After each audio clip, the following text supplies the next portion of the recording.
Аз съм Андрей Ковачев, кандидат за евродепутат от ГЕРБ. Андрей Ковачев повече от 10 години отговаря за международните икономически отношения на 3 световни компании. Евродепутат от 2009.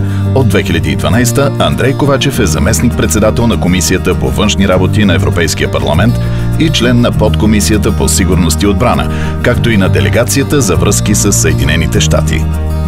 Като евродепутат работих повече европейски средства да стигнат до българските региони. По време на целия мандат се борих за по-ефективното усвояване на европейските фондове, за да се повиши жизнения стандарт на българските граждани. Важна цел в моята работа е и защита правата на българските общности извън нашата страна. Работя и за равен достъп до качествено здравеопазване за всички българи по европейски стандарти. Като евродепутат ще продължа да работя България да стане привлекателно място за развитие на младите хора. Гласувайте за ГЕРБ, защото Европа върви напред, а България е поела назад. Недоволството и безработицата растат, въпреки популисткото харчене на пари от сегашното правителство. Всеки следващ ден на това управление увеличава разделението между хората, обезмисля демокрацията и ни отдалечава от Европа. Младите хора трябва да открият щастието си тук, защото България няма време за губене. ГЕРБ, номер 18 в бюлетината.